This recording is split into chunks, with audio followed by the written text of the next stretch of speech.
दर्शकों, आज हम बड़ी ही काम की जानकारी लेकर हाजिर हुए हैं। इसलिए आपसे हमारा निवेदन है कि इस वीडियो को पूरा जरूर देखें। इससे पहले प्रिय दर्शकों, अगर आप हमारे चैनल पर पहली बार आए हैं तो चैनल को सब्सक्राइब करें, बेल आइकन ऑन करें, अच्छे कमेंट किया करें ताकि हर आने वाले वीडियो का नोटिफिकेशन सबसे पहले आपको मिले और प्रिय दर्शकों आप उसका फायदा उठा सकें। तो शुरू करते हैं आज की यह प्यारी सी कहानी, यह प्यारा सा वीडियो। प्रिय दर्शकों, किसी जंगल में एक तोता और मैना पक्षी का जोड़ा रहता था। दोनों पति पत्नी एक दूसरे को बड़े दिलो जान से चाहते थे। तोता की जो पत्नी थी मैना, वो बड़ी ही जिज्ञासु स्वभाव की पक्षी थी। वो अपने पति तोता से हर समय कुछ ना कुछ पूछती रहती थी। एक रात जब दोनों तोता मैना गंगा के किनारे एक वृक्ष की डाली पर बैठे हुए थे, तब मैना तोता से कहती है कि हे पिया जी, आज मेरा मन बड़ा ही व्याकुल है। आज मुझे बहुत ही ज्यादा बेचैनी हो रही है। हे पिया जी, कुछ ऐसा उपाय करो जिससे मेरा मन कुछ हल्का हो जाए। प्रिय दर्शकों, जब तोता अपनी पत्नी की इन बातों को सुनता है तो तोता अपनी पत्नी मैना से कहता है कि हे प्रिय, ऐसा क्या कारण है जिससे तुम्हारा मन इतना व्याकुल है? आखिर मुझे ऐसा क्या करना चाहिए जिससे तुम्हारी व्याकुलता दूर हो जाए? प्रिय दर्शकों, ये सुन करके मैना कहती है कि कोई ऐसी कहानी सुनाओ जिसे सुनकर मेरे मन को कुछ शांति मिल जाए और कुछ ज्ञान प्राप्त हो। इस प्रकार से तोता अपनी पत्नी को एक कहानी सुनाने लग जाता है और अपनी पत्नी से कहता है कि प्रिय, आज तुम्हें मैं एक अमीर बहन और गरीब भाई की कहानी सुनाता हूँ। आज की कहानी सुन करके तुम्हें पता चल जाएगा कि एक भाई और बहन का रिश्ता कैसा होता है और एक बहन और भाई को अपना रिश्ता कैसे निभाना चाहिए। तोता आगे कहता है कि साथ ही साथ तुम्हें आज की इस कहानी में जानने को मिलेगा कि आखिर मनुष्य गरीब क्यों हो जाता है, किन कारणों से मनुष्य गरीब हो जाता है। आखिर ऐसे कौन से काम होते हैं जिनके करने से मनुष्य गरीबी के दलदल में फंस जाता है। प्रिय दर्शकों, तोता कहता है कि ऐसे ही कई सवालों के जवाब आज की इस कहानी से जानने को मिलेंगे। इसलिए आज की कहानी बड़ी ही मार्मिक और आपके जीवन में प्रेरणा देने वाली है। आज की कहानी के माध्यम से तुम्हें ज्ञान की 8 बातें पता चलने वाली है। इन बातों को सुनकर कोई भी मनुष्य अपनी गरीबी को बड़े आसानी से दूर कर सकता है। इसलिए प्रिय, आज की इस कहानी को तुम बड़े ध्यान लगाकर सुनना। प्रिय दर्शकों, मैना कहती है, यदि इतनी ही अच्छी कहानी है तो प्रिय आप कहानी को कहना आरंभ करो। मैं पूरी तरह से ध्यान लगाकर आपकी कहानी सुनूंगी और उस कहानी में बताई गई उन 8 बातों पर भी जीवन में जरूर अमल करूंगी। प्रिय दर्शकों, इस प्रकार से तोता अपनी पत्नी को कहानी सुनाने लग जाता है। तोता कहता है, प्रिय, बहुत पुराने समय की बात है। किसी नगर में एक बहुत ही अमीर किसान रहता था। उस किसान के घर में 2 जुड़वा संतान पैदा हुई थी। उन दोनों जुड़वा संतानों में एक पुत्र था और दूसरी संतान पुत्री थी। किसान अपने पुत्र का नाम तो राहुल रख देता है और पुत्री का नाम रेखा रखता है। प्रिय दर्शकों, इधर धीरे धीरे राहुल और रेखा बड़े होने लगते हैं। जब धीरे धीरे किसान की दोनों संतानें बड़ी हो जाती है, धीरे धीरे जब उनकी आयु एक दिन विवाह के योग्य हो जाती है, तो किसान को अपने बच्चों के विवाह की चिंता सताने लगती है। एक दिन वो किसान किसी कार्य से अपने पड़ोस के एक शहर में जाता है, तो वहाँ पहुंचकर एक व्यापारी का पुत्र उसे पसंद आ जाता है और उस व्यापारी के पुत्र के साथ में वो अपनी बेटी रेखा का विवाह कर देता है। इस प्रकार से रेखा अपने पिता के यहाँ से विदा होकर अपने ससुराल चली जाती है। इधर बेटी को विदा करने के बाद में वो किसान अपने पुत्र के विवाह के बारे में सोचने लगता है और सोचता है कि बेटी तो मेरी अपने घर की हो गई, अब मुझे अपने पुत्र का विवाह कर देना चाहिए। यदि मेरे पुत्र का विवाह हो गया तो मैं अपना बचा हुआ शेष जीवन अपनी बहू बेटे के साथ में रहकर आराम से व्यतीत करूंगा। प्रिय दर्शकों, इतनी कहानी सुनाने के बाद में तोता मैना से कहता है, हे प्रिय, ईश्वर की लीला बड़ी विचित्र है। परमात्मा ना जाने कब किसको अमीर बना दे और कब किसको गरीब बना दे, इसके बारे में कोई नहीं जानता। उस अमीर किसान के साथ भी कुछ ऐसा ही होता है। एक दिन वो किसान किसी भयानक बीमारी की चपेट में आ जाता है। जब इधर किसान का पुत्र अपने पिता की ऐसी हालत देखता है तो अपने पिता की ऐसी हालत को देखकर वो बेटा बहुत ही ज्यादा दुखी हो जाता है और उसके बाद में अपने पिता का अच्छे से अच्छे वैद्य से इलाज करवाता है और अपने पिता के लिए महंगी से महंगी दवाइयाँ लेकर के आता है। धीरे धीरे उसकी धन संपत्ति सारी बिककर पिता के इलाज में चली गई। इस प्रकार अपने पिता का इलाज कराते हुए वो किसान का पुत्र एकदम से कंगाल हो जाता है। लेकिन फिर भी पिता की हालत में किसी प्रकार का कोई सुधार नहीं होता। जब कोई भी दवाई उस किसान की बीमारी में काम नहीं करती है तो एक दिन वो किसान अपने बेटे को अपने पास बुलाता है और अपने बेटे राहुल से कहता है कि हे पुत्र, जब भी कोई काम मनुष्य के सामर्थ्य से बाहर हो जाए, जब उसका कोई समाधान ना मिले तो फिर ऐसे समय में उस काम को ईश्वर के भरोसे छोड़ देना चाहिए। इसलिए पुत्र, अब तुम मेरी चिंता छोड़ो और तुम अब अपने भविष्य के बारे में सोचो। मेरा क्या है, आज नहीं तो कल मुझे संसार छोड़कर जाना ही है। इसलिए पुत्र, अब तुम मेरी चिंता करना छोड़ो और अपना विवाह करके अपनी घर गृहस्थी बसा लो। प्रिय दर्शकों, अपने पिता के मुख से इन बातों को सुनकर राहुल एकदम चुप हो जाता है। आखिर वो बेचारा कर भी क्या सकता था।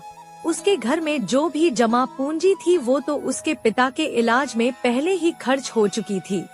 फिर राहुल कहता है, हे पिताजी, जैसा आपको उचित लगे आप वैसा कीजिए। उसके बाद वो गरीब किसान अपने पुत्र की शादी एक गरीब घर की कन्या से करवा देता है और शादी के कुछ दिन बाद ही उस किसान की मृत्यु हो जाती है। प्रिय दर्शकों, इधर पिता की मृत्यु के बाद राहुल अपने पिता का पूरी रीति रिवाज से अंतिम संस्कार करता है। राहुल का घर खेत खलियान पिता की बीमारी में पिता के इलाज में पहले ही बिक चुका था। जो कुछ भी जमा पूंजी बच जाती है वो पिता के अंतिम संस्कार में समाप्त हो जाती है। इस प्रकार से राहुल एकदम बहुत ज्यादा गरीब हो जाता है।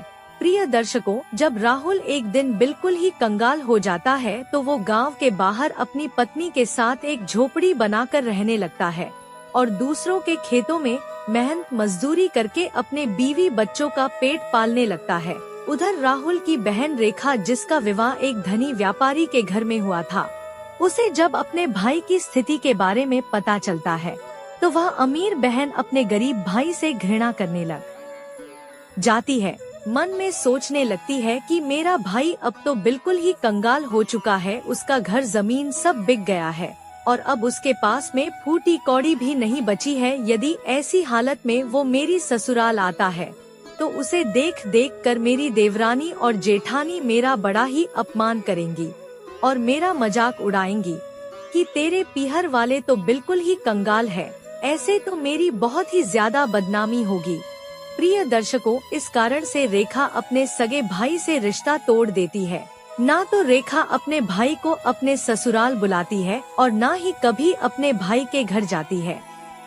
रेखा के भाई राहुल को भी इधर अच्छी तरह से पता होता है कि मेरी बहन मुझसे नफरत क्यों करती है, इसीलिए राहुल भी अपनी बहन की ससुराल कभी नहीं जाता है। इस तरह से रेखा तो बड़े ऐशो आराम के साथ में अपनी ससुराल में अपनी जिंदगी गुजारती है। इधर राहुल मेहनत मजदूरी करके अपने पत्नी के साथ झोपड़ी में रहकर किसी तरह से अपने दिनों को काटने लगता है। इधर तोता अपनी पत्नी मैना को आगे की कहानी सुनाते हुए कहने लगता है, हे प्रिय, जब कुछ साल ऐसे ही गुजर जाते हैं। कुछ साल गुजरने के बाद एक दिन राहुल की बहन रेखा के लड़के की शादी तय हो जाती है, लेकिन राहुल की बहन रेखा अपने भाई को किसी प्रकार का कोई निमंत्रण नहीं भेजती। जब इस बात का पता राहुल को चलता है कि उसके भांजे की शादी होने वाली है तो इस बात को सुनकर राहुल बहुत ज्यादा प्रसन्न हो जाता है और इस बात की खबर जाकर के अपनी पत्नी सुशीला को बताता है कि मेरी बहन के बेटे की शादी है और हम सभी को बहन के घर चलना है। जब राहुल की पत्नी को इस बात की जानकारी होती है कि ननंद के बेटे की शादी है तो वो भी इस बात को सुनकर बड़ी खुश हो जाती है और सोचने लगती है, चलो इसी बहाने से सही, कम से कम मैं अपनी ननंद से जा करके मिलाऊंगी और उसके घर को देख आऊंगी। वो बड़ी खुश होकर अपने पति से कहती है कि मैं तुम्हारे साथ में जरूर चलूंगी, लेकिन पहले मुझे ये बताओ क्या हमारी ननंद रानी ने हमारे लिए निमंत्रण भेजा है। प्रिय दर्शकों, अपनी पत्नी के मुख से इन बातों को सुनकर राहुल बिल्कुल चुप हो जाता है। फिर राहुल अपनी पत्नी से कहता है कि प्रिय, न्योता तो नहीं आया है, पर मुझे ये दूसरों के द्वारा खबर मिली है कि हमारे भांजे की शादी है, लेकिन इससे क्या फर्क पड़ता है, आखिर वो है तो हमारी बहन का ही बेटा। तब सुशीला अपने पति से कहती है, देखो बात तो आपकी सही है कि आपके भांजे की शादी है, लेकिन बिना निमंत्रण के ननंद के घर जाना उचित नहीं है और आपको भी वहाँ नहीं जाना चाहिए। राहुल अपनी पत्नी को समझाता है कि प्रिय, रेखा के ससुराल वाले बड़े आदमी हैं, उन्हें हमारी याद नहीं रही होगी या फिर हो सकता है कि उन्होंने हमें न्योता भिजवाया हो, लेकिन न्योता वाला पर्चा हमारे पास तक नहीं पहुंचा हो। इसलिए प्रिय, तुम किसी भी प्रकार की कोई भी सोच विचार मत करो, बच्चों को तैयार करके मेरे साथ तुम बहन के घर चलो। प्रिय दर्शकों, अपने पति की इन बातों को सुनकर सुशीला कहने लगती है, हे पिया जी, यदि तुम जाना चाहते हो तो तुम जा सकते हो, लेकिन बिना निमंत्रण के मैं नहीं जाऊंगी।